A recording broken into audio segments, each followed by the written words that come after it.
Pada abad ke-19, muncul gagasan untuk membangun jembatan antara Afrika dan Eropa, namun gagasan tersebut tidak pernah terrealisasi karena keterbatasan teknologi dan biaya yang sangat besar. Selain itu, pada masa itu, Eropa belum sepenuhnya menguasai wilayah Afrika dan masih banyak wilayah yang belum dijajah. Saat ini, meskipun teknologi dan infrastruktur telah berkembang pesat, masih belum ada rencana konkret untuk membangun jembatan antara Afrika dan Eropa, seiring perkembangan teknologi di bidang sipil dan engineering. Daratan yang terpisahkan oleh perairan di beberapa tempat bisa terhubung dengan jembatan atau terowongan kereta bawah laut. Jembatan telah menjadi simbol kemajuan teknologi dan arsitektur selama berabad-abad. Namun, seiring waktu, perkembangan teknologi jembatan terus berkembang dan menjadi semakin canggih, dari konstruksi hingga pemantauan. Beberapa negara di dunia seakan-akan berlomba dalam membangun jembatan terpanjang di dunia. Keberhasilan dalam membuat konstruksi jembatan dapat menjadi parameter kemajuan suatu negara di samping fungsi utamanya untuk memudahkan mobilitas manusia. Rekor jembatan terpanjang di dunia dipegang oleh Danyang Punsan Grand Bridge yang membentang sekitar 165,8 km atau jembatan Changde Grand sepanjang 105,81 km yang berada di Cina yang selesai dibangun tahun 2010. Jembatan ini digunakan untuk kereta api jalur cepat yang dibuat khusus untuk menahan gempa.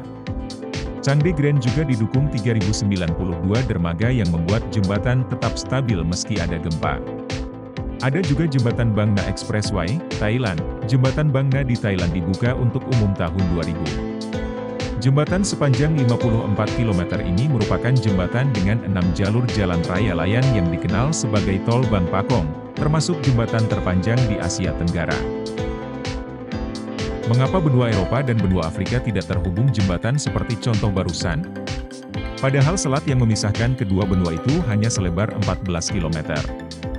Menurut William Alexander, adanya jembatan atau terowongan bawah laut, sebagaimana disebutkan barusan, tidak bisa disamakan dengan benua Afrika dan Eropa.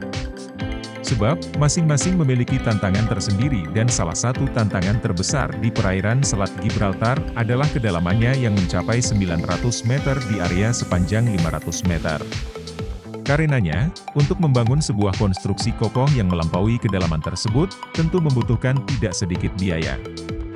Andai pun dana bisa dicari dan dihadirkan untuk membangun proyek raksasa untuk menghubungkan benua Afrika dan Eropa itu tak berarti menjawab persoalan.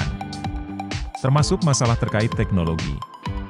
Sebab, para ahli juga belum pernah membangun konstruksi mencapai kedalaman 900 meter. Tak berhenti sampai di situ, kencangnya arus di Selat Gibraltar pun menjadi faktor yang mempersulit untuk membangun jembatan antara benua Eropa dan Afrika. Seperti yang sudah disinggung, letak Selat Gibraltar berada di Laut Lepas Samudra Atlantik. Kondisi laut lepas dengan arus yang sangat kencang ke berbagai arah membuatnya semakin susah untuk membangun konstruksi yang stabil.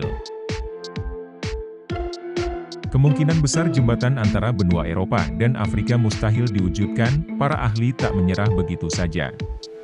Mereka berencana membangun terowongan bawah laut.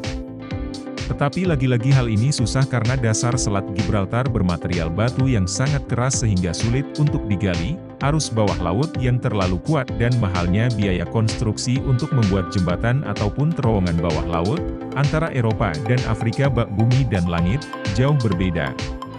Karakteristik ini menyebabkan perbedaan suhu dan kepadatan air yang signifikan di Selat Gibraltar, dan juga dipengaruhi arus laut dan ombak di selat tersebut. Selain itu, perbedaan suhu dan kepadatan air juga mempengaruhi ikan dan kehidupan laut di selat tersebut. Selain itu, Selat Gibraltar juga memiliki kondisi cuaca yang seringkali buruk, terutama pada musim dingin. Ombak yang tinggi dan angin kencang dapat mempersulit navigasi di selat tersebut, dan juga menjadi tantangan dalam membangun dan menjaga jembatan yang menghubungkan kedua benua tersebut. Dan orang-orang dari Afrika tentu saja tertarik ingin menyerbu Eropa. Namun, bagaimana dengan Eropa? Tentu persentase ketertarikannya untuk melintas ke Afrika cenderung kecil. Kendati Afrika Utara seperti Maroko dan Aljazair juga menarik dikunjungi, pembangunan jembatan juga dapat memunculkan persoalan politik. Selat tersebut memisahkan Spanyol dan Maroko, dua negara yang memiliki sejarah politik yang rumit. Pembangunan jembatan di Selat Gibraltar masih dihadapkan dengan banyak kendala dan tantangan. Meskipun rencana pembangunan jembatan telah ada selama beberapa dekade, namun hingga saat ini belum ada tindakan konkret untuk mewujudkan proyek ini. Diperlukan perencanaan yang matang dan kerjasama yang baik antara negara-negara terkait mengatasi kendala dan tantangan dalam membangun jembatan di Selat Gibraltar. Seiring dengan kemajuan teknologi dan infrastruktur, banyak yang berpikir bahwa pembangunan jembatan yang menghubungkan kedua benua tersebut adalah hal yang mungkin dan dapat memberikan banyak manfaat bagi kawasan tersebut. Namun, hingga saat ini belum ada rencana konkret untuk membangun jembatan tersebut. Itulah tadi beberapa kendala mengapa jembatan antar benua ini belum bisa dibangun. Terima kasih telah menonton.